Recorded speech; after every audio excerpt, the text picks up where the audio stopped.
The Patricia A. Hannaford Career Center Board meeting to order. It is 5:05 and I apologize, we're starting 5 minutes late. But we have a quorum, so that's good. I'd like to start with the introduction of board members and community members. Mark? Good afternoon, Mark Barron, with Workforce Investment Representative. Glenn Schmidt, adult ed and project education. Hi, I'm Christina Macklin. I'm the Addison Northwest School District rep. And do you guys have the lights on over there? Or? We're in the dark. Sitting in the dark, yeah. Gibson Smith, I'm the business manager.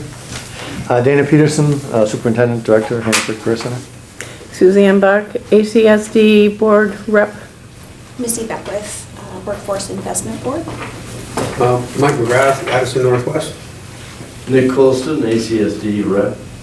Kim Farnham, a community at large member from the Mount Abraham School District. Kelly Mills, Dean of Students and Sustainable Agriculture Instructor. And what are... Gretchen Bailey. Alex Mallory, Technical Supervisor of Mr. Atwood's class. Kristen Bolton, I'm just a community member. Ben Moncris, I am a member of one of Mr. Atwood's classes. Doug Atwood, teacher here at the Career Center. Linda Barrett.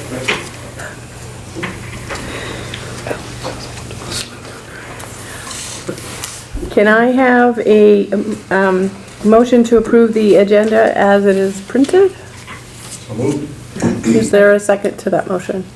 Kim has seconded. The motion has been made and seconded to approve the agenda as printed. Is there any discussion? Hearing none, we'll proceed to vote. All in favor say aye. Aye. Any opposed? Motion's passed. Do we have any comments from visitors outside of Doug? Your class will have a chance in a few minutes. No? Okay. Correspondence? You want me to start with my piece? Sure. Okay. We have two pieces, I believe, of correspondence, or three. One is, reads to the Board of Patricia A. Hannaford Regional Technical School District, Ms. Suzanne Buck, Chair, from Kate Love Riviere. It's, I write today to request that the PAH-RTSD Board release me from my current contract effective at the close of business on Friday, February 28th, 2020. So that is one piece. Yep. I also have a retirement letter. And this is from Cheryl Warner, who says that I feel that it has been an honor and a privilege to serve the school, this community, and my students. I would like to inform the board that it is my intention to retire at the end of this school year. Thanks, Cheryl Warner. The other piece of correspondence is just a notification that we received for access to Family Medical Leave Act, and we'll be following the regular procedures. That, or for that, that's in the pipeline with Gibson, I believe, for accessing that. And if I'm not mistaken, this is our fourth one this year. I have to say that is some record for me in public education. I don't know that I've ever had 4 incidents of requesting FMLA all in the same year. But we've got it all worked out and covered, I think. So just wanted to inform the board that we have had yet another request. And that's just informational, since it's in the collective bargaining agreement as well as state law for access to that. So just letting you know. Thank you. Missy, would you like to give us some numbers on our bills and such? Sure. So bills were reviewed and approved by Nick and Suzanne, and I'll read them for February 12th, 2020. There were no expenditures for building and equipment reserve. General fund, $24,372.22. Revolving fund, $5,931.72. McClure grant, no expenditures. Make-A grant, $109.70. Payroll for January 17th, 2020, $103,665.73. Payroll for January 31st, 2020, $92,791.94. Great. Thank you. Mr. Atwood. Oh, the stage is all yours. Oh, gosh, I love my soapbox. Good evening, everybody. As I said, my name is Doug Atwood. I teach 2 classes, STEM for 9th and 10th graders, and I also teach an advanced machining class for 11th and 12th graders. Tonight I have with me a freshman in our STEM class, so you can get an idea of what we're doing in our intro class. And I'm very privileged to have Alex Mallory. He's a former student of mine, excellent programmer, problem solver. Together we built the mini jet engine, and he worked tirelessly on it. A lot of technical stuff going into it. I'd like to start tonight with Ben, and then after Ben, Al, if you want to chime in after. Okay. Ben, you're on. I am. You need to stand up. Okay. We don't bite Ben, really. Okay. I'll try not to be too scared. I'm Ben. I'm a sophomore, and I'm in the Introduction to STEM class. And I was asked to give you all a bit about like what I've been enjoying learning about and how this class has been of use to me, which, spoiler alert, it has been quite useful to me so far, or at least in the knowledge I've gained. So at the beginning of the year, we started with some machining, mostly on lathes, which previous to this I'd had pretty much no experience with the machining part. I had had a little bit of experience with reading prints, but throughout the course of that unit, I learned a whole lot more, all about like measuring and how to use a micrometer, which will come in useful later in my life because I'm hoping to go into some sort of technical career, hopefully engineering related. Also we learned how to use a lathe and also most importantly, all the proper safety procedures. So like safety glasses, making sure not to wear loose clothing like this. And also we learned about like what different tools to use on the lathe and how to measure things as you're making them and how to use the tools built in on the lathes and on different types of lathes. So we had some digital lathes as well as some completely or mostly completely analog ones, and how to make sure to make your parts within tolerance. And I learned all of that. That was not quite useful. After that, we went into welding, and we went into the welding lab, and first, similarly to the machining portion, we learned about all the proper safety equipment, as well as all the theory of welding, so like about the different types of welding, mostly stick welding, for this class, and what proper safety equipment, so like the masks, gloves, making sure not to wear any polyester clothing, because you don't want it to melt. And then after that, we went into the welding lab, and we got to do some welding, and we started out with learning about just welding stringer beads, which is basically just a single bead on a piece of metal. Then we moved up to overlaps and then all the other different types of joints. This year we didn't get into any vertical welding, but I've been told that that's covered in the later class, which I plan to do next year. And also, after we finished all of the basic joints, we had a bit of time left over in the unit, so we got to weld a 6-foot-tall stick figure, which now stands outside the classroom, which was quite a fun project to do with me and my friends in the class. Right now, we're working on small engines. Oh yeah, also about welding.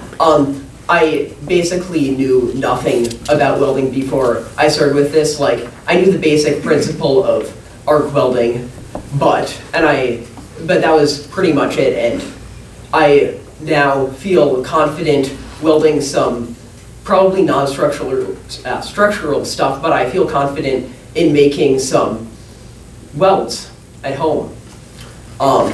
Right now, we're working on a small engine unit, where we started by learning how engines work, which I had a basic idea, but now I know like the different parts of small engines and how they all fit together, so like and also like how to take it apart, because that's what we're doing. And like how the carburetor works and the principle that operates under, what all the different strokes are for, and also the importance of keeping your stuff well organized so you don't lose a part and then realize that when you're almost done putting it back together.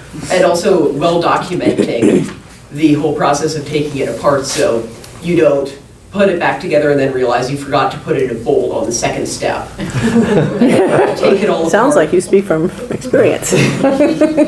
Yes, I have on my own projects. Yeah, would you like me to add anything else? You're doing great. I'm loving it. Yeah, so in conclusion, as I would write in an essay, this class has taught me a whole lot of information which I will find useful both in my hobbies, which I enjoy building things, some things at home. None of it is quite as complicated as anything that I've heard about in the advanced STEM class, but I like have a 3D printer and stuff at home and enjoy building some stuff. So I'm sure all of the stuff that I've learned will come in handy. And also, as we were talking about before the meeting started, at home we have a couple dead lawnmowers, or previously working. Now, how well they function is questionable.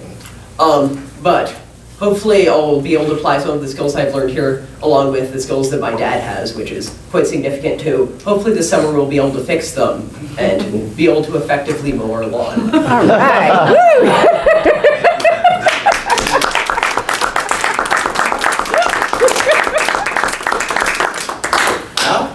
That's a tough act. Good evening, everybody. My name is Alex Mallory. I'm a former student of Mr. Atwood's. I graduated in 2013, so I guess I'm not too far off from potentially teaching the class of my own one day. That's not my plan, though. No, I'm kidding. However, though, seeing you all here, I'm delighted to, I guess be representative of what you can do from Mr. Atwood's class. I guess there's two ways to look at it. You have the class and then you have him. You could throw many other instructors in there and quite honestly, they won't hold a candle to him. So backing up from when I originally started his class, I really wasn't sure where I was going to go in life. I was involved in music heavily, but I was given an opportunity from the high school to visit his class and a few others, and for some reason I said, you know what the heck, let me try it out. And my first year there, for some reason, I kind of got really into aircraft when I first started out, and he, I guess, was showing us through orientation day, oh, well, we have this, what appears to be a jet engine, which didn't really look like one to me at the time, but I said, why don't we put it together and see if we can fire it up? And sure enough, after a whole year, figuring a way to mount it onto something and make it happen, we got it running. And then the following year I decided, hey, I want to make my own from the ground up. So, called some people at Green Mountain Kenworth, took apart the turbo and harvested the guts out of it. And from there, we pretty much just built around it. During this project, I put in a lot of time. A lot more time than I could even count. My teachers probably remember how many hours of class I missed from it. However, during that time, I allowed myself to, I guess, branch off in a new world where I discovered something I'd never discovered before with something of that nature. And that is called passion. And that's something that I think it rubbed off from Mr. Atwood onto me, with his enthusiasm with teaching, helping students out, and creating some really great products. I discovered my passion for metalworking, welding, and I guess problem solving and taking on big challenges.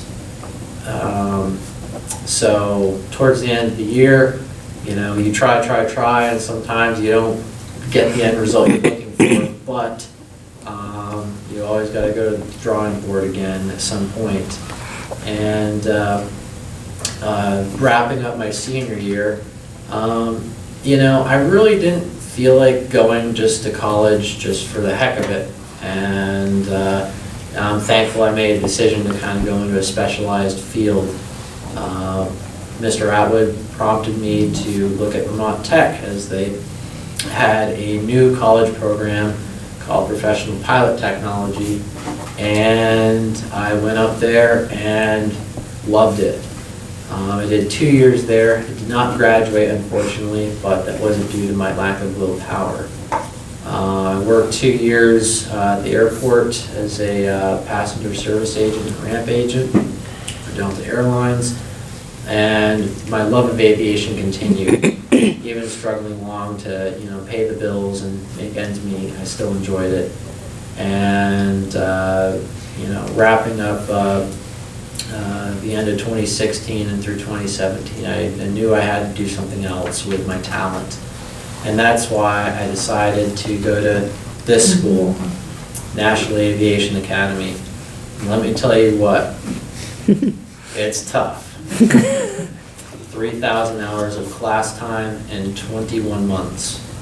I spent time in Clearwater, Florida, learning from the ground up about electronics, pretty much on the engineering level. And, every week there's a new subject, and if you don't, get it and you can't find a way to learn it, then out you go. But I have learned a lot through his program that incorporated skill sets involved in my future endeavors with life and my career and passion. One thing's for sure, I couldn't have done it without his enthusiasm. I think his program is the top program at the Hannaford Career Center. There's lots of others, there's many other talented instructors, but the opportunity and I guess more diverse occupations that you can do in both of his classes. You can do anything from welding to lathe and mill operation to CNC programming. Heck, he even had a student, I think a year or two ago, that graduated that said, hey, I don't want to make parts, I want to fix the machines that make the parts. And he's out in a good industry where there's a lot of help needed. I think, I don't want to put down any other programs, but I think if you look at some of the STEM or things that revolve around science and technology, more so trade jobs, I think if more students take those and get that passion for those, that overall as a workforce, everyone will truly kind of unite together, because I've been hearing a lot of talk throughout the last few years, especially with aviation.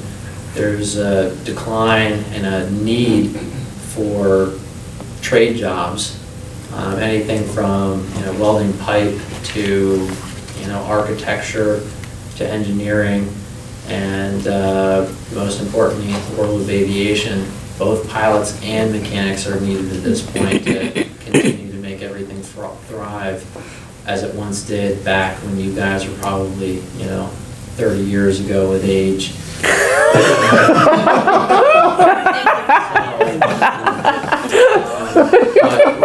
I don't want to carry on too much and fill Not a day older. I think Mr. Atwood's class gives everyone a great, well-rounded array of different techniques on how to do things and different career paths that people can take. Unfortunately, there's so many of them that you kind of gotta, go with one or two. Of course, I mean, heck, if I'm 50, I can still go back to, AWI up in Burlington, and become a welder. But I chose aviation, and I think that's something that should kind of, I guess, be, if there's some kind of way, not for new programs, but for existing programs, to, I guess, incorporate more of that. Anything from fluid dynamics to how air interacts with surfaces, or just talking about Venturi's and Bernoulli's principle, because those are two big things that go around with the world of aviation and fluid technology with rockets. Don't go there, Al. No, let's not go. but there are many opportunities too within. I know a lot of times, I mean, I've definitely faced some companies that I guess are looking for a traditional 4-year degree of some sort, but that is really not needed in today's era. It's a new world out there. Just because you have a bachelor's degree in underwater basket weaving doesn't mean you're going to get a job. And even if you do get a job, it might not pay out very well. And I think the focus needs to be on getting people into trade jobs where they're not, in debt, $200,000, $300,000, and that they're able to kind of contribute to society in a more effective manner. So with that said, I'm really happy that I was honored to have him here. It's going to be a sad day when he leaves and retires, unfortunately, but I'm thankful that I was blessed to discover passion with his work that he teaches, and I hope that all of you see the same as I do. Thank you. Thank you. Alex, do you want to just say a few words about your current connection to the Career Center? Yes. So I've been out of school for a few months now. At the end of last year, I graduated from National Aviation Academy. Continuing to get interviews scheduled and set up with many companies, locally and not locally. But to kind of make myself useful and to kind of keep that drive going, I reached out to the Career Center and wanted to help out with this class. I wanted to teach, kids if they needed a little help, or maybe guide them onto a, path if they weren't sure what they wanted to do after they get done with their senior year. And that's kind of what I'm doing here. So every once in a while during the week, or quite frankly the last few weeks, have been in a lot. But I'm helping Doug out with workload. Trying to help out with some projects that we've been trying to get accomplished, and overall just being there for the students if they need someone to ask a question, or heck, I've even learned from some of the students. So there's no end of learning. No, there's not. Thanks, Alex. Thank you. If I can have 1 minute? I am truly blessed, as you can see. I want to talk briefly, and I will be brief. Collaboration between the different programs. If the forestry came to you and said, I need a 6-inch 250 thousandths hole, it's got to be exactly 6 inches 250 thousandths, can you do that? I take this to my students. I don't solve the problem. Guys, how are we going to do that? And we actually do it with a CNC machine. Today, Otto came to me. I need a 1-inch 300 thousandths hole in this lovely little plate. And I said, what size do you want it to be? Well, about 1.3. And I said, I'll make it 1.3. So my students, again, they did that. So we go from the very large to the very small. You folks may have heard about a special thing that we're making in forestry at the SAP house. And so I was asked if you could put a very small hole and a very small pin. So I said, sure. The hole is 25 thousandths. It's about the thickness of 6 pieces of paper. So we did one, and it came back and said, well, could you put it in this one? This was even smaller. So we put a 25 thousandths hole in the end of about 8 different pins. And then another class soldered it. So the collaboration, I love the collaboration. I love it when other programs come to me and say, can you drill a little bitty hole? Yeah, we can do that. And it's not me, it's the students. So it gives the students a great chance to do that problem solving. I don't do it for them, they have to figure it out. Thank you very much. Thanks, Doug.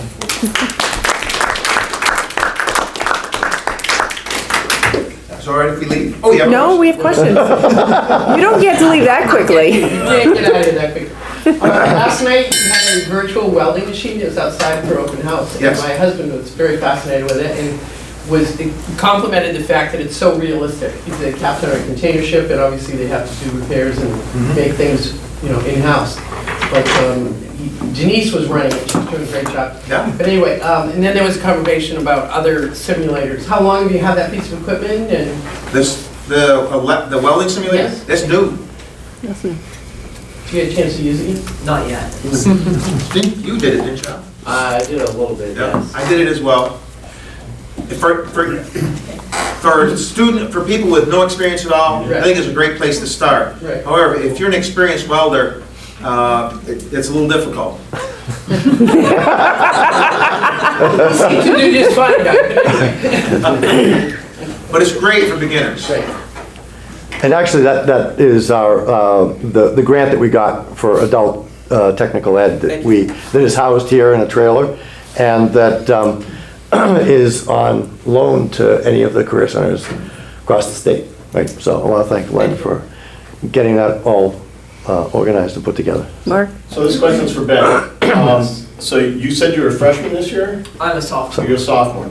So you started working on PLPs when you were back in 7th, 8th grade? Oh, yes, yes, I remember those now. Okay, was the Career Center on in your plans? And had you been to visit the center at all, or was that an after experience? Let's try to remember. I don't think that I may have put it in my learning plan, but I don't think so. I think the first time I visited the Career Center was sometime in like late 8th grade. Right. Do you think that was too late? I think that, especially if for the personal learning plans, I think it'd be good to make students in the middle school more aware of like what the programs here offer. Okay. We can take the virtual welding machine down to the middle Yeah, school. yeah. And let them- Mike? I have a question. What happened to that jet engine? Whose car is that on? Lawnmower's on. Oh, it's on No, it's going on my hang glider. And that's no joke. Was I I still have play it. a hang glider after? I still have it. Absolutely. I've got another question. Mark. This is for Alex. You know, one of the things that you had mentioned was the passion that you felt when you were in the classroom from the adults in the room to, you know, what you were doing. Do you have any advice at all for the center and to how to measure that? And I think there's really no way to measure that, to be honest, other than students' enthusiasm. You know, it's kind of like, I don't know, I mean, I have no Italian in me, but I do know the Italians definitely have a thing of soul and passion with whatever they build, but whether or not it lasts is a different story. I think realistically speaking, you know, when I first started going there were, I'm not gonna lie, there are some, not with his class in particular, but there's kind of a perceived notion within the high school that a lot of times students come down there for an easy credit. Now, I can't speak for what's going on today, but you know, it seems that there are students who like being there, but it's kind of like, you know, you give someone a bunch of tools and you see what they build, and something like that just, you know, comes from either focusing on a project that you really like and enjoy, or it comes from yourself. But those are some things you can't really teach someone. And but I think making things fun for students while also incorporating learning is a key way. Because if you go in there and you're like, you know, this is overly complicated, or I'm not loving this, or you know, you have people that aren't as challenged with things, and they're like, well, this is easy. And in my opinion, you got to have a little bit of a balance of learning and not really falling in your face, but a little struggle's good. But it's ultimately lining up to the individual to kind of pursue that. And unfortunately, a lot of times with students, you know, that are in their mid to late teens, they really don't fully realize what they're doing and where it can take them. You know, even when I was, 17, most 17-year-olds have no concept of money, and when someone tells you, hey, you can get in and out of the school in a year, and you're only out 50 grand, and sometimes it doesn't sink into people, but ultimately I think it's providing a way like, hey, this is what you could do, this is what you can do. I think we had colleges that would come in and/or corporations that would come in occasionally to kind of showcase, hey, this is what we do, this is what, we might like to have students do when they leave our college, or, would you be interested? So that's also nice too, because it allows them to see kind of what they can do in the workforce. And so that might give them the extra edge to, maybe show up more on time, or, take a project more seriously. But it's really up to them. Are there any other comments or questions? Allison? So, Alex, Yep. has VTC reached out to you to try and finish your degree? Unfortunately, they did not. That was one thing, a pitfall of my own. I got held back with an FAA medical license after 2 years of trying to, I guess, take many convoluted neurocognitive tests with them. I decided it wasn't worth my time or money. And I was just dead set on going into a different major. That's something I still kind of kick myself for not doing today. Unfortunately though, due to the nature of that specific program, transferring a lot of those credits can be rather challenging to either other institutions or other classes that they offer. And even still now, I'm an AMP licensed holder, but going back to school right now really isn't in my best interest financially. And that's one of the reasons why I really haven't wanted to bother with Vermont Tech, among or a few other personal reasons, but we won't go there. Anything else for them? I just want to thank both of you for coming. Doug, always pleasure. Thank you. I'm glad you're still driving school bus. That's coming to an end pretty quick. Oh darn, you mean you won't wave to me in the mornings anymore? I just want to say that I'm Ben's mom, and I'm appreciative of all that you do to support these programs. It's a really great alternative.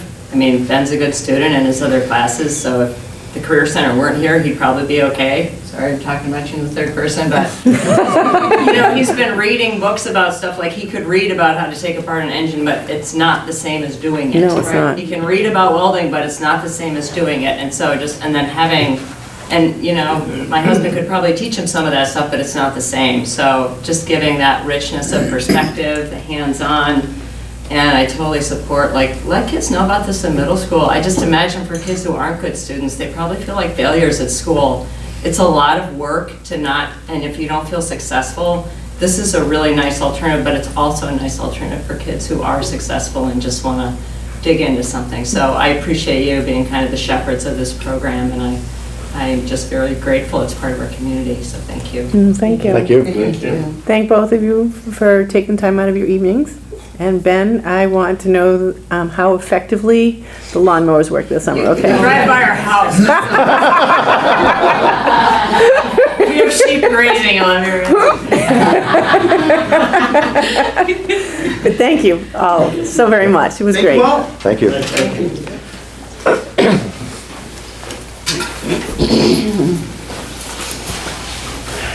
2.7 compensation and benefits. Is that you? Yep. Okay. So I think you have a copy in your packet, or you received one digitally.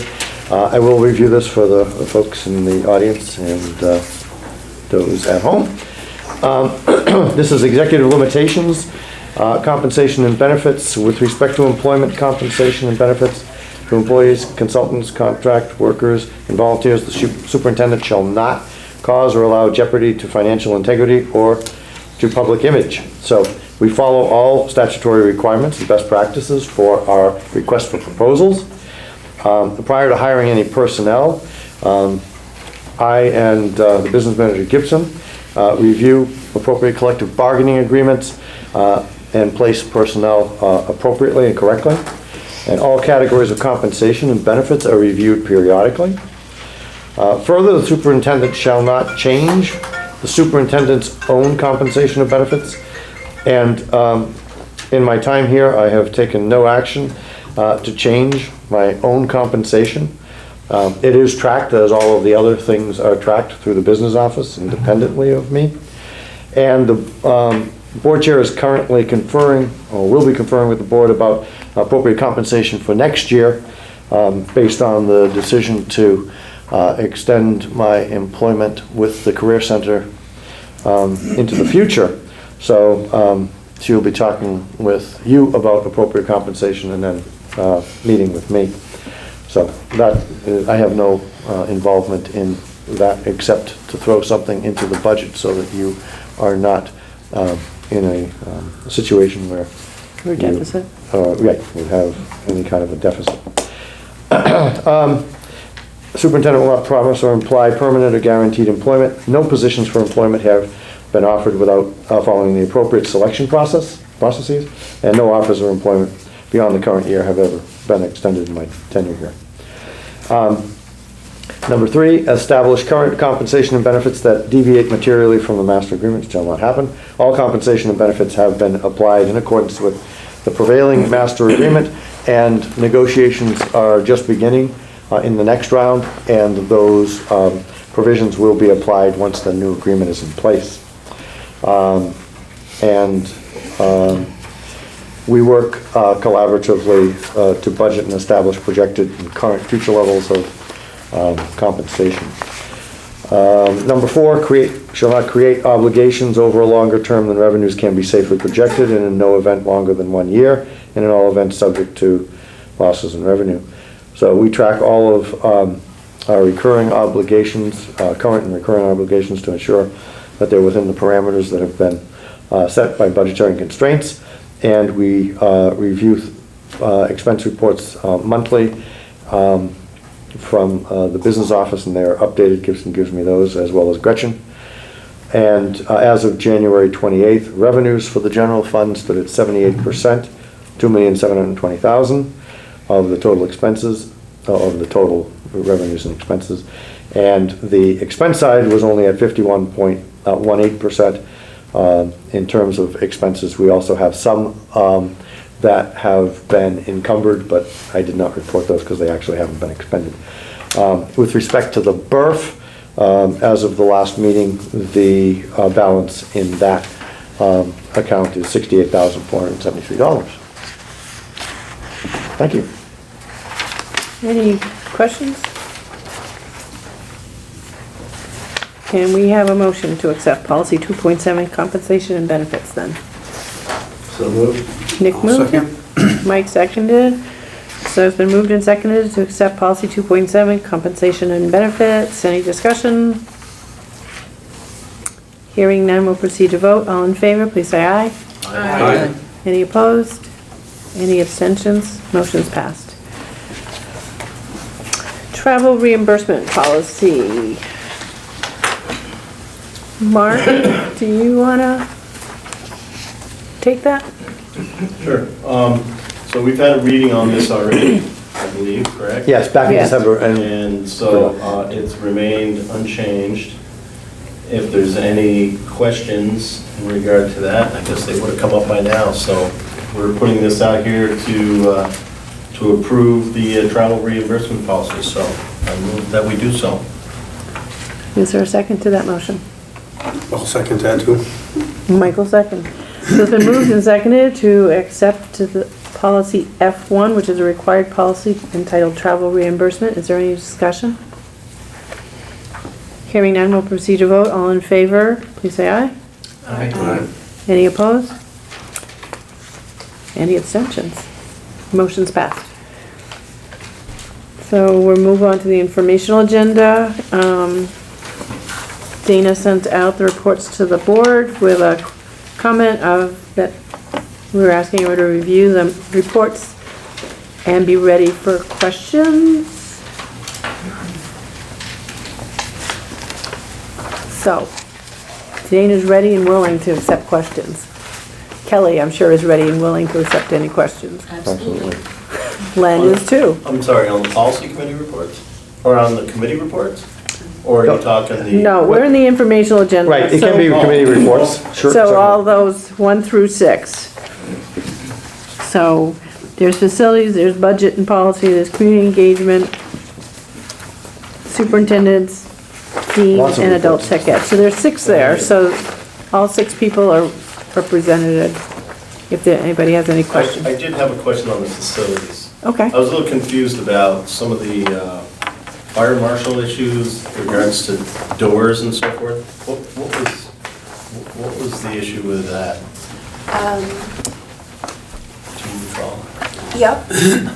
So, just give me a minute to gather Sure. my thoughts. If anybody's got another Yep. question. So, in order to secure doors from the inside, I'll just say a variety of different approaches have been implemented, not here, but in other places. And John brought this to the committee because he was concerned about the ability for people to get out in the event of a fire or an emergency. And he reached out to Josh Maxim and confirmed that those approaches violate fire code and should not be implemented. And so that's, and then he reached out to Visbit to find out if they had any recommendations. And I don't recall what that email said, that we need to follow code. Yeah. We can't Well, the other enforce thing something. is that there's a proposed change in the code that would make those no longer a violation, but they haven't yet been implemented. And so we're in this in-between phase with respect to lock-in and securing buildings and fire egress. So right now, the two codes are somewhat incompatible because if you want to make sure that your building is secured, then you're going to try to do everything to make sure that somebody cannot get in. But according to existing fire code, you can't have more than one operation that would release multiple restraints. So in public buildings especially, it's why we have crash bars. So that when the door is locked from the outside, you hit the crash bar and you can get out. If you have to hit the crash bar and the door doesn't open, in an emergency that becomes confusing if you have to also reach up and undo something else, especially for somebody that's not familiar with, the steps to get out. Now, was this regarding in case of a lockdown, or is this for just in general, they want them locked? It's for security purposes. It's mostly for lockdowns. Yep. Okay. So To keep unwanted guests to enter the school or the classroom. So we're looking to beef up the number of obstacles that would prevent an intruder from getting in, or that they would have to defeat multiple mechanisms. And so we're in this awkward, we're dealing with this on several levels.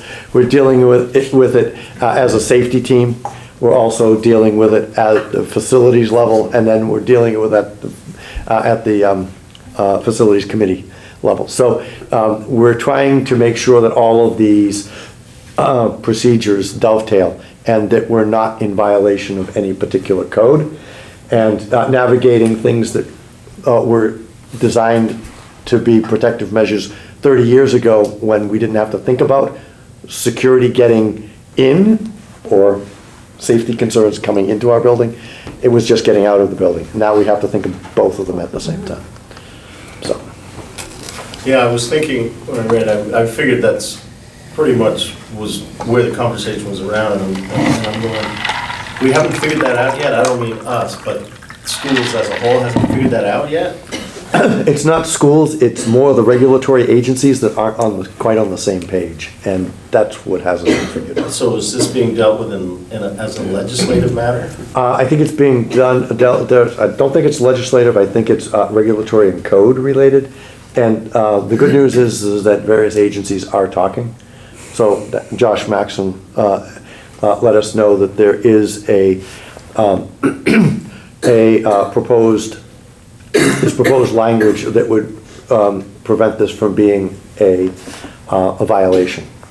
And there's also, I think, discussion about how to have multiple constraints released with one mechanism. So. Sounds like a good project for one of the Doug's classes. Yeah, Get onto the If they crash can bar. if they can put together an 18-wheel tractor that moves independently, I suppose that they could come up with a device that would allow us to secure the building and release it with one push or one button. So, Yep.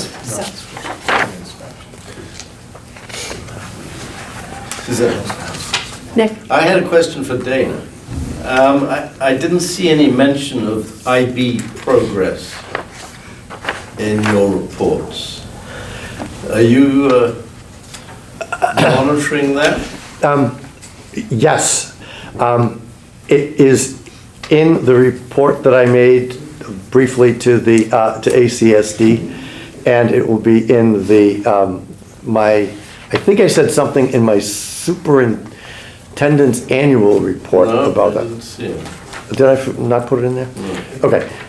We are at the point of almost submitting the application. We've been working very diligently behind the scenes.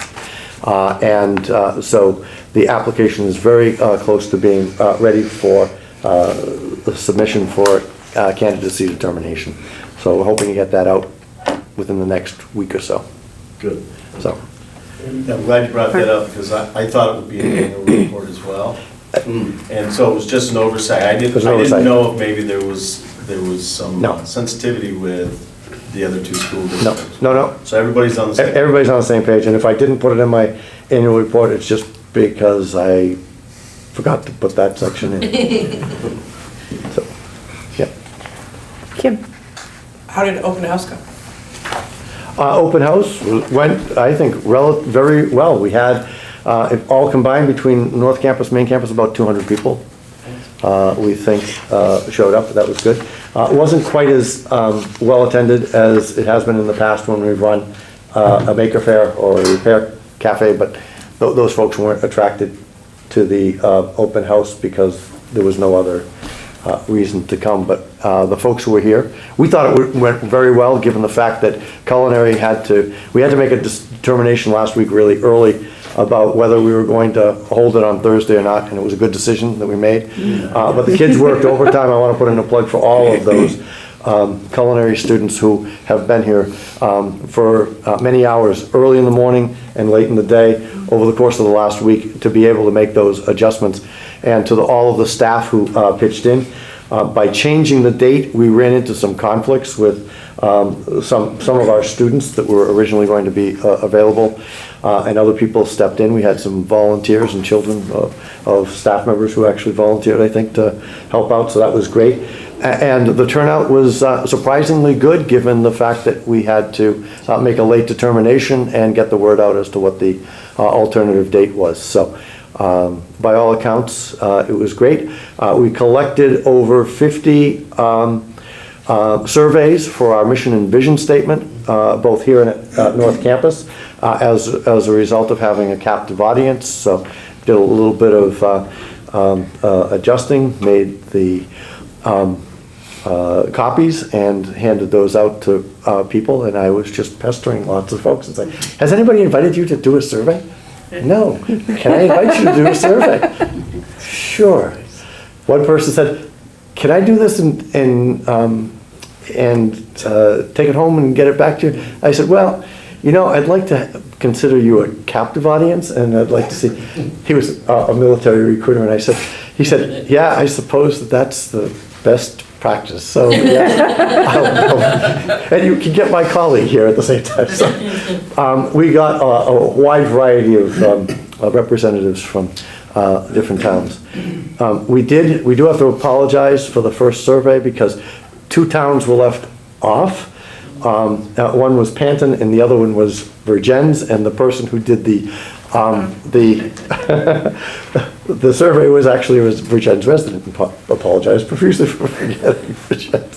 So we apologize. We have corrected it, so all future agendas will have Panton and Virgins on the survey. But, so people were very willing to share their thoughts about the Career Center. So we'll give you more information about that as time goes on. And I would have to say, being a participant with a table there last night, that everyone that had tables was just floored with the different varieties of food. They were like, wow, this is great, we're coming back next year. If for nothing else, they were coming back for the food. But then the other piece that was a huge draw, I became like the traffic person. They're like, where's the cow? And then someone said, well, where's the horse? And I'm like, oh, I didn't know there was a horse here. And then after they said that, about 5 minutes later, the horse neighed. And so I'm like, okay, the horse is definitely here. So yeah, those were two things that people really wanted to see, was the horse and the cow. So make sure they're back next year, Great. okay? And I do want to put in a plug. I want to thank all of our staff, particularly Kate, who served as the orchestrator of the events, Kate LaRiviere, and Chef Woody Danforth for all of the extra work and planning that had to go into the change of dates.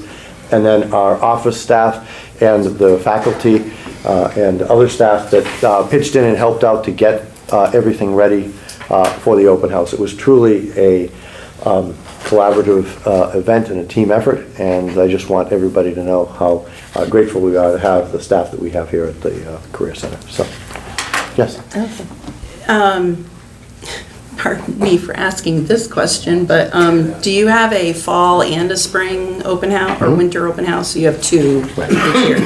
So I was thinking last night, we had a Mount Abe board meeting, so I couldn't come to the open house, but if I had been able to, I would have loved to have brought my fourth grader, who's very much into robotics and I was talking about the virtual reality and everything. So driving here, I thought it would be really cool maybe to somehow coordinate with the expanded learning program, the MAUSD learning program, their after school thing, to bring the kids here during open house, or have something separate, even maybe geared toward elementary school aged kids. So I've actually made some personal invitations to various elementary school principals around the county to have them come, and they say that they will, reach out to us in Virgins and Bristol, as well as mums.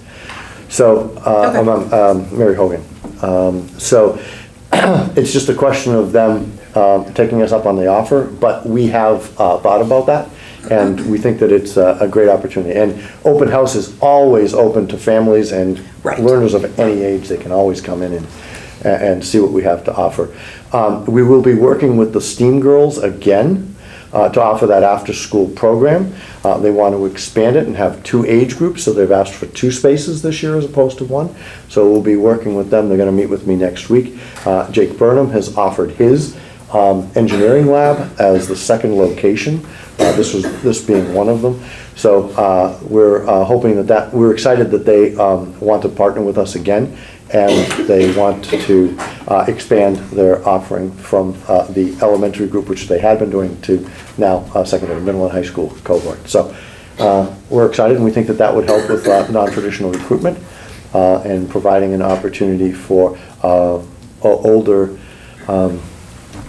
young ladies to be exposed to the Career Center and look at STEM opportunities, and maybe join Doug's class as well, because Maybe you could take that virtual welding machine around to the different elementary schools. we could do that. Can we do that? If we haven't signed up, okay. So, that might be a great job. I just want to say, I think you have pretty good attendance both at North Campus and here, considering you had to move the date. Yeah. Because like you said, it probably interfered, people probably playing on that date. But especially like the kid running the big I-beam through the diesel tech with a big tire on it, trying not to run into things. That was pretty interesting. It's like, oh yeah, that's something you got to think about.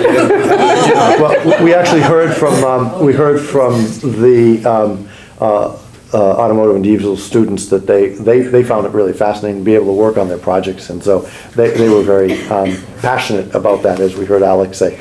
So the instructors were saying, well, go back and tell your friends that this is what you can do here, and we might get some free publicity out of the excitement that the students had doing their demonstrations. So it's always good to get students involved. Okay. Missy?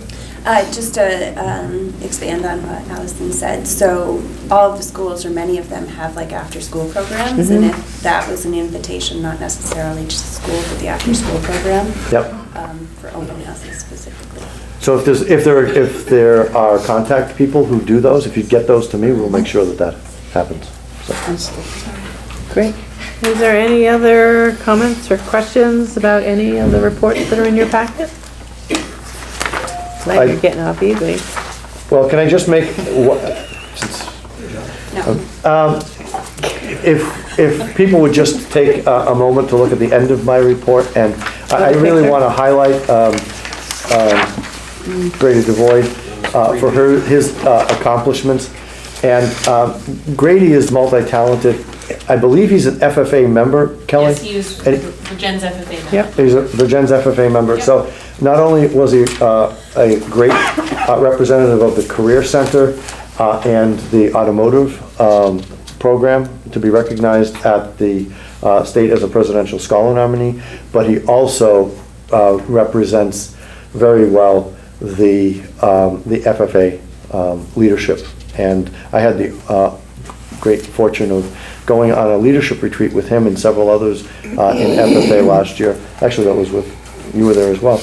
And to see the leadership that is exhibited by our students is heartwarming. And so I just wanted to put in a plug for everybody who helped, who nominated Grady and then helped him to put his application together, because it's truly an honor to be recognizing the Career Center as a presidential scholar. So, Cool. Thanks. Any other comments, questions? Lennon, Kelly's getting off pretty easy tonight. Okay, Nick. I'm holding it. I saw, going through the bills, the acquisition of a drone. Who, That was me. who is I signed off on that. responsible? When is- You bought the drone? What are you doing with the drone? That was Jane. Now, That's Jake, I think. well, hang on a It's not an second. individual. Let me explain. I did a little research on why we were requesting drones.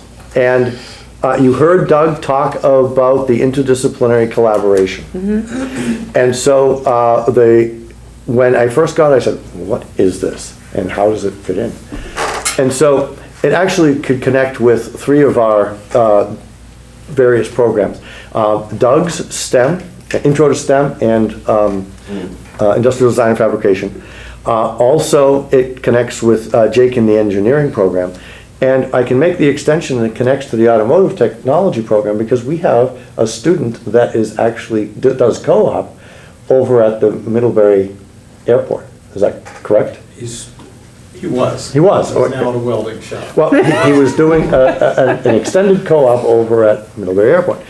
And what they pitched was that we do have a couple of small drones, but nothing that can do what this one, or this set could do. And they can use that for a variety of things, whether it's design, whether it's actually using it with other programs and taking the drone and having them do an aerial view for North Campus and scoping out areas to plant and so on and so forth. So they believe that using drone technology is a future investment that the Career Center should look at. And in fact, I mentioned at the ACSD board meeting the other night, when somebody asked me, well, what's in the future of the Career Center? What would you be thinking about? And I said, well, you know, it's difficult to project, but based on a lot of the information that we're getting, drone technology and the advertising for drone pilots is on the increase. And I would not be surprised if in some future McClure analysis that is something that we start to look at. And so our instructors are looking at a collaborative approach to that, just like we are with virtual reality. And I think that it's worth the investment. But I did, Nick, take the time to think about how it was actually going to impact each one of our programs, or how it would impact more than one program, and ask them. And so the instructors actually got together and came in and said, we all think that this is how we can all connect it. I said, great, happy to sign off on it. But that's the way that good collaboration should work. And so there might be these surprising things, but there never should be a surprise that I don't know about. So. Will it be able to deliver packages from main campus to North Campus? I don't know that yet. Just not students. Kids from North Campus to main campus. No. Well, that's in the future. Maybe you could pick up parts? There could be a connection with Lisa Rader's program too. Oh, absolutely. And Yeah. forestry too, if they want to find something particular Yeah. in the woods, it'd be They're easy in to the find it sap, out. like the sap Yeah, lines. They've got their they can- drones and they can, They have it today. drones and So- Suck the kids all back. kinds of different things. So, It's actually housed in Jake's program, I Yes. think. Jake's program. well, that's the place where it's most, there's the most space. 3/4 in those things, if you get stuck halfway, 3 rolls a quarter. And they'll be using it this year, the students in computer science for programming, the engineers for surveying. Well, that has ended, but that will be coming back next year. Actually, it's continuing with the architecture folks, so they could use it. And Doug's got a pre-aeronautics unit that he does with the STEM students, so they'll be using that as well. Last year, they designed their own devices that would be auto-piloted using remote controls. Now they're going to be doing something with their drones as an extension of that mini aviation unit. So there's a direct correlation between programming and purchasing. Len, did you want to say something? Just piggybacking on that, if any of those students end up in a flight training program at BTC, one of the senior level commercial pilots classes is a drone class, which is taught by Hannaford Career Center graduate. Oh, Wow. neat, Great. neat. Kim? I have a friend of mine that's in that business and correlates directly with photography piece, but he works Yes. with real estate agents, he works with, Chamber of Commerce is in the area, and then larger business. He goes inside, outside, I mean, he takes some phenomenal pieces. And he lives over in New York, but he's from the Bristol area originally, and I'd love to be able to have him contact somebody who would be the appropriate person, just to give them students an opportunity to talk to them about what are some available options for them. And he talks to me about the licensing piece. It's a very interesting level of things that you have to go through depending on where you're using the drone, and is it near an airport or not, those types of things. But Yeah. Near the White Len, House. who should he contact, do you think? At the Career Center, you mean? Yeah, who I did? have no idea. Maybe reach out to Jake. yeah, that's Well, probably Jake what's or appropriate. Jake or Doug, because they're Okay. they're working on that project together, so. Okay, thank you. And I'm happy to meet with them, I'm sure you would too, but, yeah. Okay, anything else? Josh? Hi. Hi. You're just in time. Perfect. 6:07, and we're just 2 minutes behind for our audit presentation. Sure. Would you like to sit up here, Josh, or where would you like to sit? Sure. Oh, we have some handouts, right?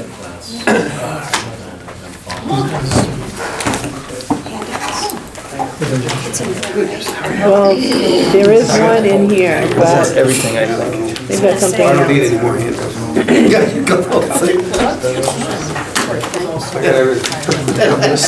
I didn't read the whole thing. Yeah, there's the encouragement letter. went through. And Yeah, why don't you take there's You go one by one. findings. Actually, no.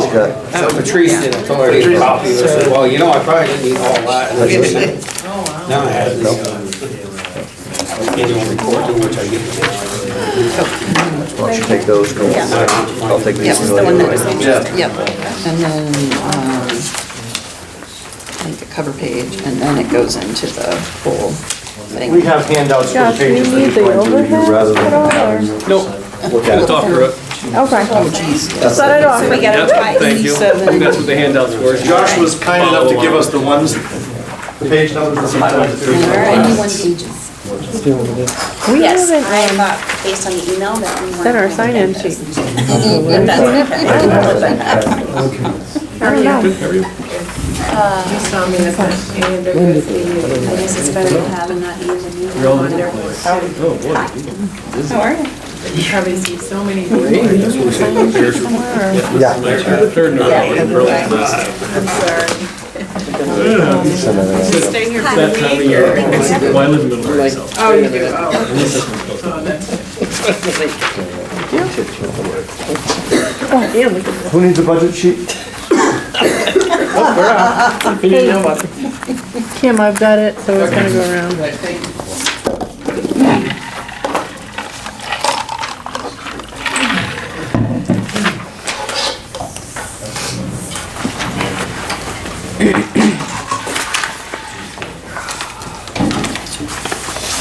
All right, well, I'll just shut my big packet. All right, everybody ready? Yep. Well, first of all, thank you for having me. I'm Josh Quinn, RHR Smith. This is our third audit of the Career Center. And similar to what we did last year, I'm just going to go through some of the highlights, some of the schedules and statements, which is what you now have in front of you in that little pamphlet. I'll also hit the management letter, which is at the end, and then give you just some general thoughts on Hannaford Career Center and kind of the overall state of affairs. We're going to start with page 15, which is statement C. This should be the first one you're looking at. So this is your balance sheet for your governmental funds. So your general fund is really the one that everybody's most concerned about for the most part. Down there, everybody always skips to the credits of unassigned fund balance. And I believe you guys probably already know this, but you have at the end of FY19, you had an unassigned fund balance of $6,696. So that means net of your revenues and expenses for the year, basically you have around $7,000 to do with what you want. I'll jump right into the state of the state, and this is what we said last year. You guys are really lean. You run a very lean budget, and there's not a lot of room for error. As a career center, you don't quite have some of the risks that a school district has, but you have other risks. So, that's from a board perspective, I think that's one thing that I would want to consider is how much risk can you take? There's some things that, something breaks, there's all types of things that can happen, and that can very much quickly turn that $7,000 into a negative number. And then you're rolling a negative number into next year's budget as opposed to this year, for example, you're actually rolling, for the current year you're sitting in right now, you're actually rolling, there's some committed fund balance that you're coming back to the taxpayer. So. 40,000, I think it was. Exactly, yeah. And we'll get to that. That's another piece of my presentation here. Dana likes to jump the gun. Sorry. I will tell you this, though.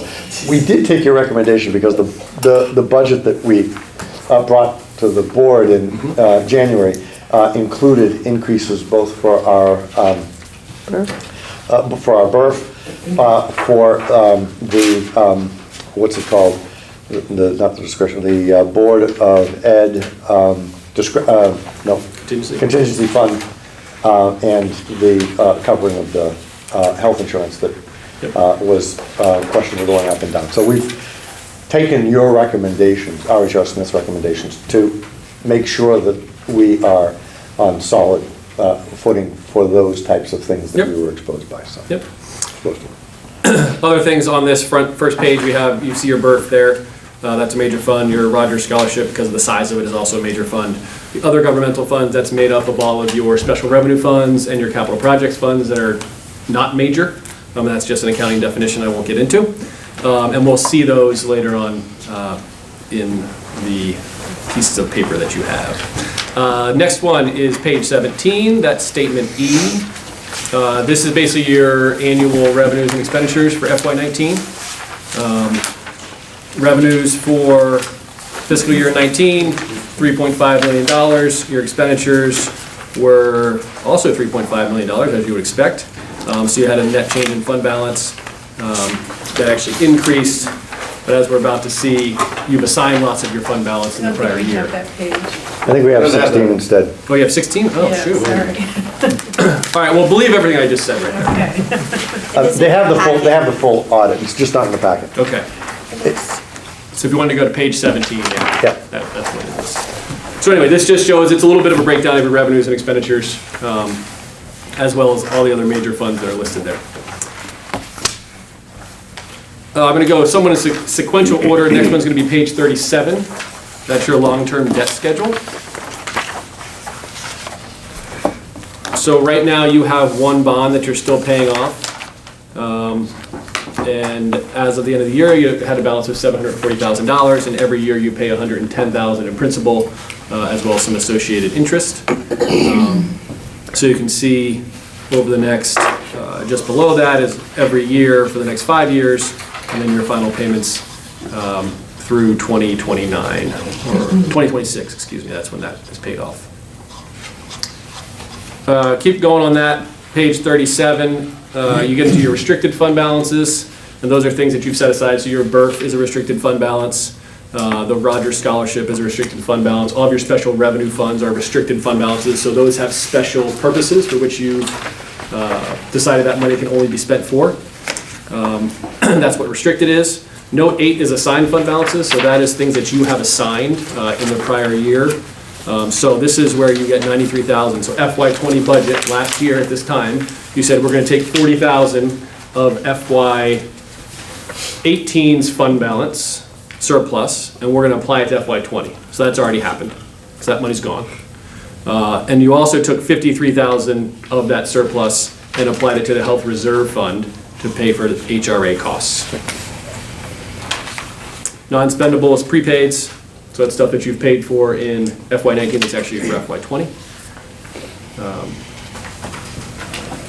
And so that's your fund balance. And what you have left to play with now is that $6,000 we talked about. So next we're going to get into page 57. This is Schedule 1. So this is a little more information about your actual budgets, or I'm sorry, your actual cost versus your budget in your general fund. So you've got your original budget, your final budget. You guys don't make any adjustments to your budget, so those columns are the same. And then your actual spending for the year, and you can see where you were over, under, excuse me, and then the net change in fund balance, which matches all the pages above it. Page 74 is Schedule E. So this is your non-major special revenue fund. So what we do is we break out every single special revenue fund that you guys have and show the activity, the balance sheet, as well as the revenues and expenditures that occurred over FY19. So adult ed, you can see, is in a small deficit fund balance, $2,600. Some of these grants are the stuff that I think that we talked about last year about cleaning some of these up, like the labor grants that have been sitting on your books for some time, just sort of static. And we've talked about putting those things together, and that's one of the comments in the manager letter we'll get to. And you've got quite a few, because you guys do get a decent amount of grants from state and fed for various items. So you can kind of scroll down through there. And these numbers tie back to that other governmental funds figure at the beginning of the statement C.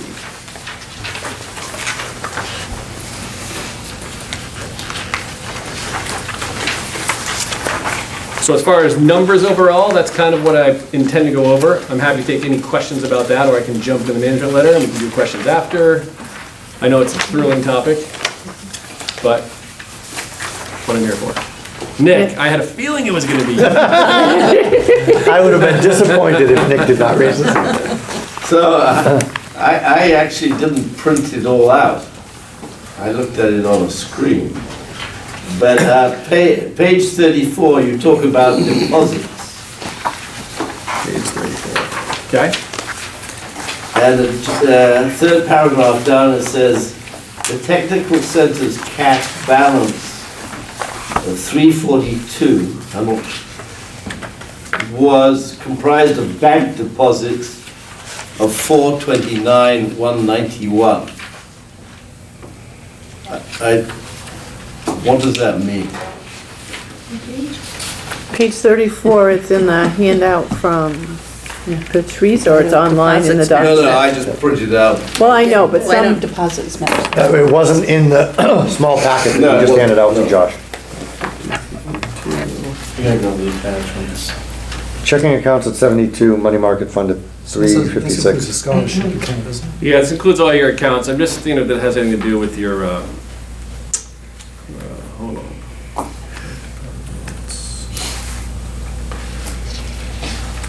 And then,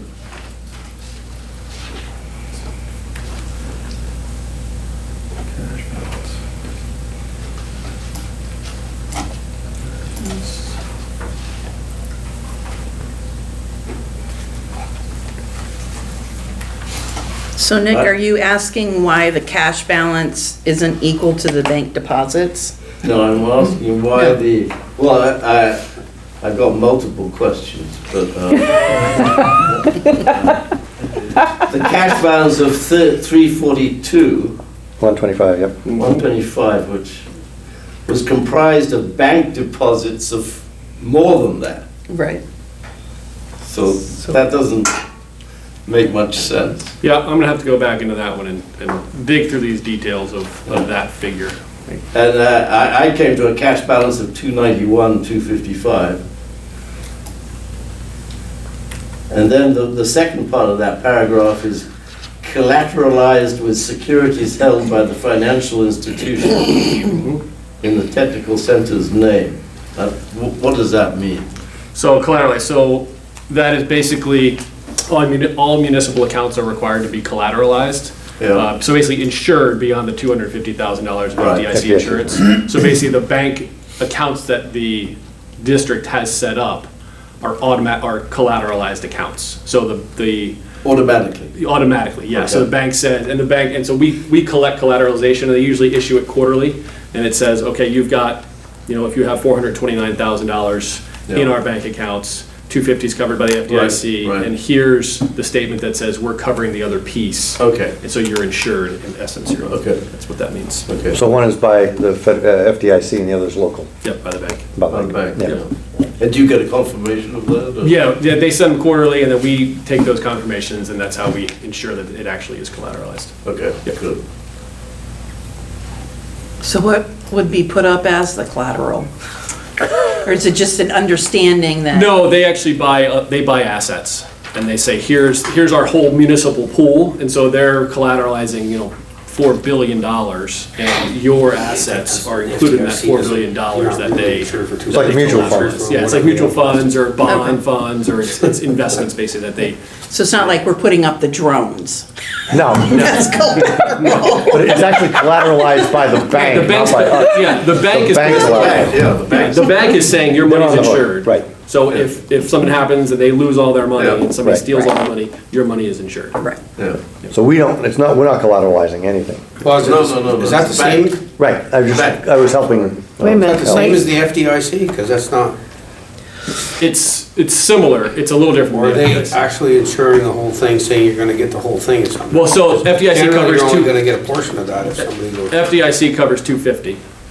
And it's not necessarily for bankruptcy, but if somebody comes in and, it's insured, your deposits are insured with that. So the FDIC Yeah, insures the but first that doesn't 250. mean you were actually insured for that much, actually. If something happens, you're gonna get a portion of it. Yeah, anyway. They will Yeah, go but up to- it's they will it's go up to similarly 250. insured, yeah. Okay? All right, Nick, I have to get back to you on that 342 and 429. Thank you. Yep. What else you got? That's all I have. Well, you said you had multiple questions. Hey, all right, No, we can stop. on that note. Oh, okay. Oh, I've got many more on that. I'll let him get back to me for this. We do have another meeting tonight, Dick.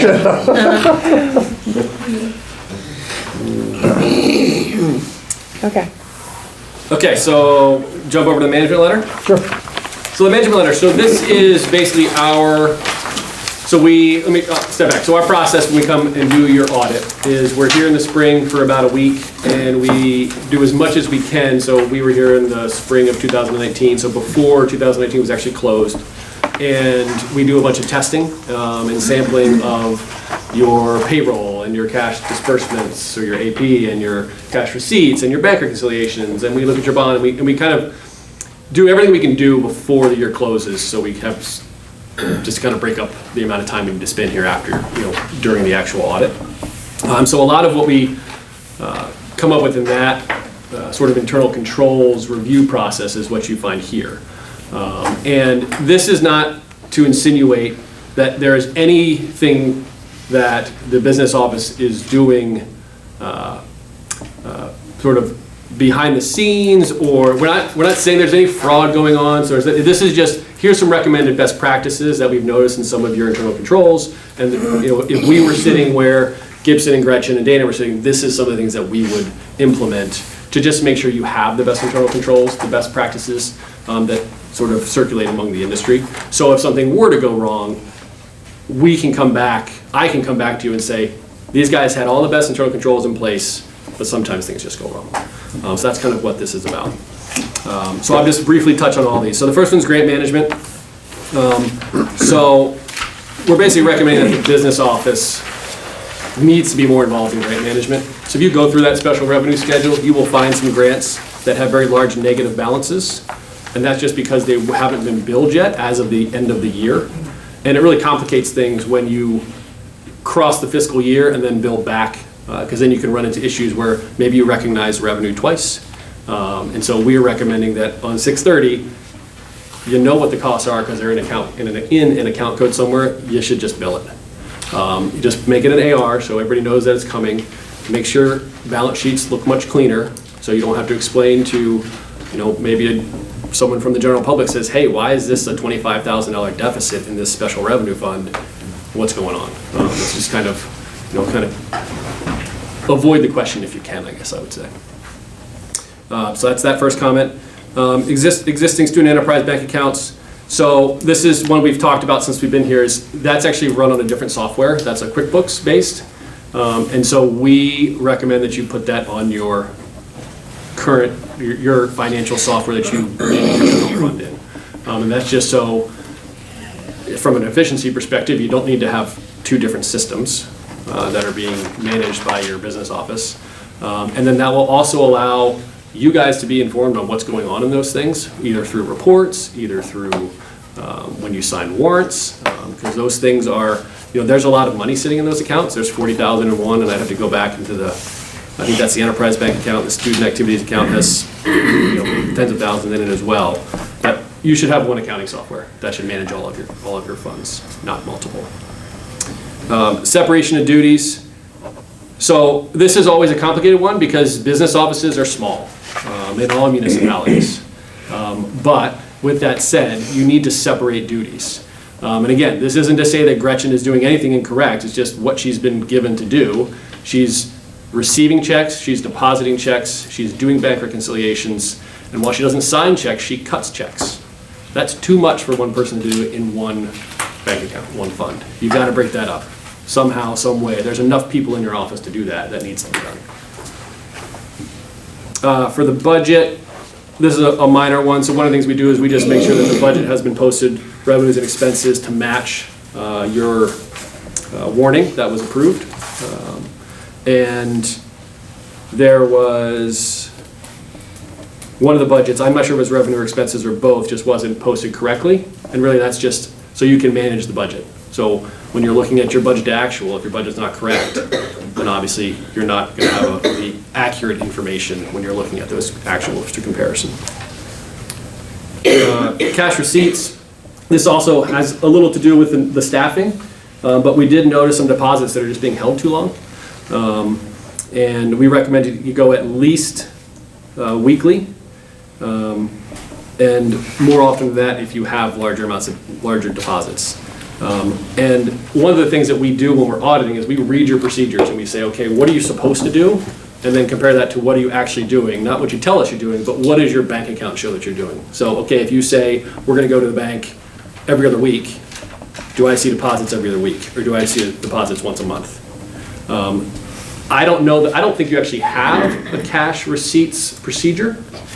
So that means it's a little fluid, but one of the things we recommend is make a cash receipts procedure. And if you determine in your office, if your management says, look, we're only gonna go every 10 days because that's what the staffing, that's the capability and that's the amount of money we have, unless we get like 10,000 bucks and we're gonna go. That's fine, you guys can write those as you think is prudent, And then that's what we then base our internal controls testing on. Are you following your procedures? Because that's a lot of what we do. What are your procedures? Are you following them? So that's that comment. Bank reconciliations. This is another sort of best practice piece of just trying to get your bank reconciliations done within 21 days of month end. Purchase orders. So I'd be lying if I said I probably didn't have this comment on almost every single entity that I audit. As much as you tell people they need to do the proper procedure for procurement, you know, invariably it's not going to happen.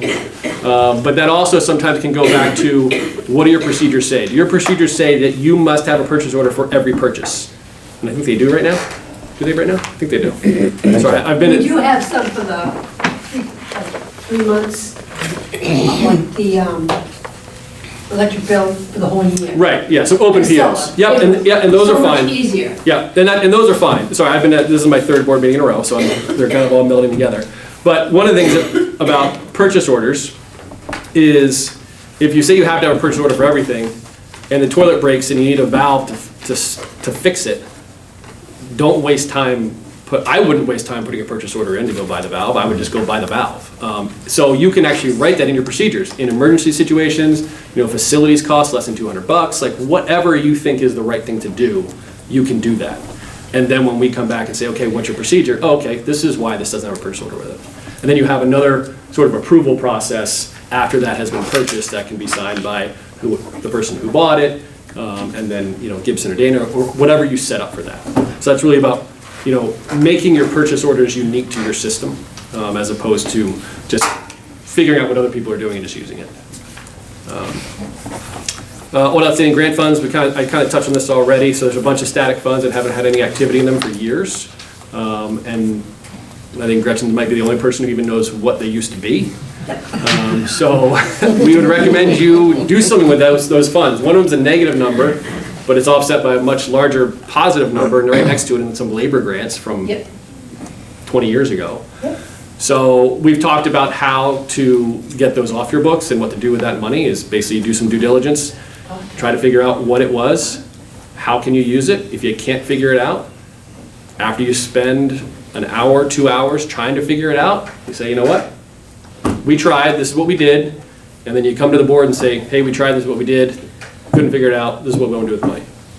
And then you guys approve it, and there you go. That's our recommendation to take care of that stuff. Another drone. Is it enough to fund our renovation? Even better. Federal procurement is the last one. We don't actually do an audit of your federal programs because you don't spend enough money. You have to spend $750,000 or more, and then that kicks you into a single audit, which is a whole other process.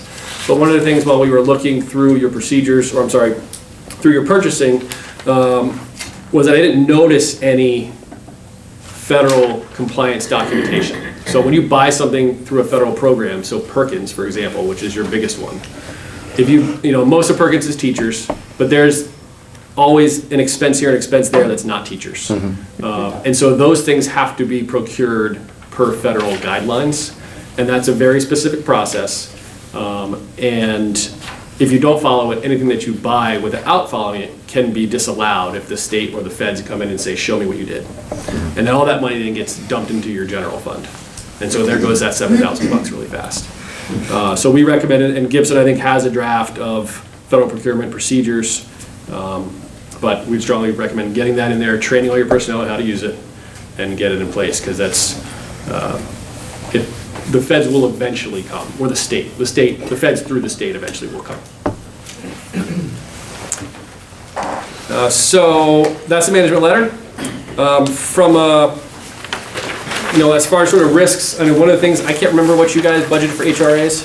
You at 100%? We went 120. 120%? No, 120,000 for next Okay. year. We didn't, not for this year, but for next year. We took in exactly what our exposure was. Okay, so 100% of your exposure. 100% of exposure, based on, I think you and Ron made that recommendation to us back in December or something. Yeah, I mean, I think it's a difficult, it's a guessing game. The likelihood of spending 100% is probably very small. But I also think in FY 20, the year you're currently in, you only have $53,000 put away for HRA costs and $7,000 of fund balance. And so last year you spent $72,000 in HRA costs. Right.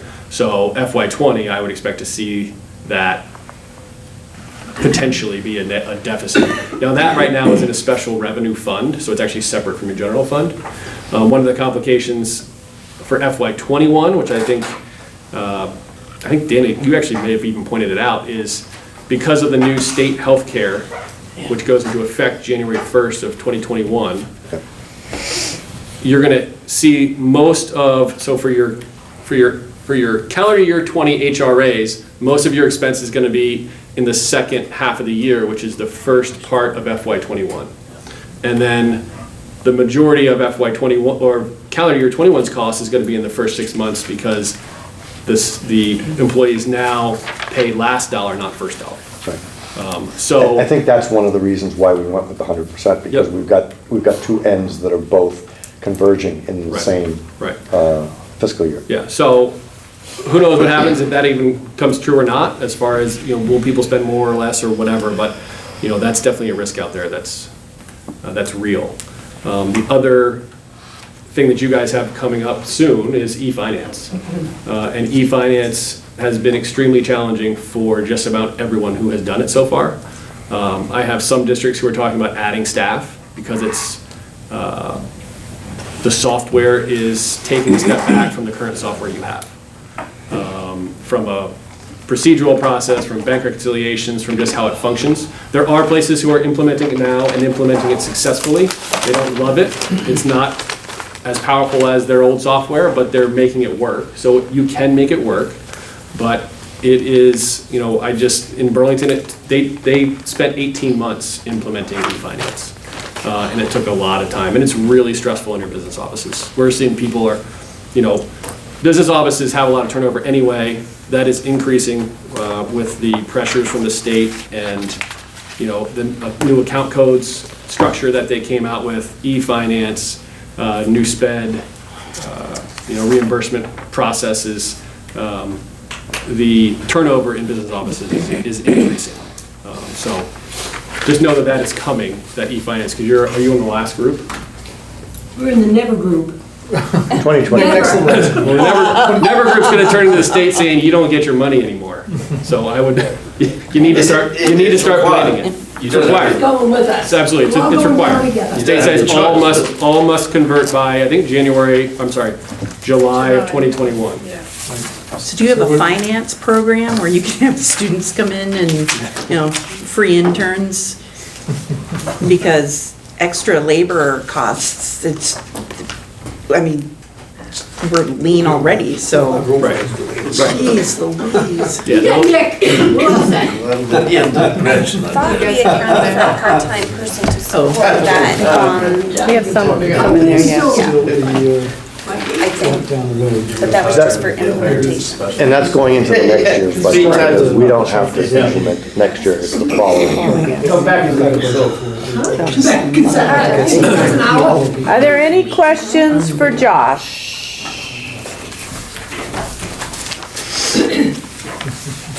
Josh, right out of the gate, you said something about we don't have some of the same risk as school districts. Yep.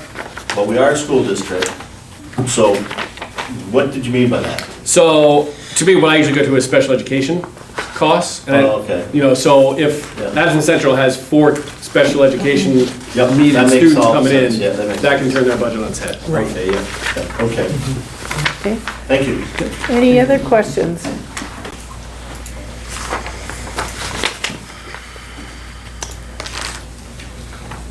I don't need to approve your audit presentation at this point, do I? No. No, we do have in the annual meeting. If you disapprove, can I leave? No. If you want to do a sandwich, you have to stay. I mean, the board may want to accept the Do you want to? the audit. At some point, you should accept it. Yeah. Do we have a motion to accept the audit? That's we not wanna- warned, though. That's not a warned action. Even It if doesn't it's matter, I made not that warned, clarification. If it's on the agenda, we can take action. Yeah, I think. Well, I'll still look into that. I think it's right. Yeah, I I don't just think need to make. that's not a showstopper. I need to dive into those figures. May I have a motion to approve the audit? Been Oh, to moved? accept. To accept, excuse me. Second. Second has been, motion has been made and seconded to approve the audit. To accept, sorry, I'm stuck on that word. Is there any discussion?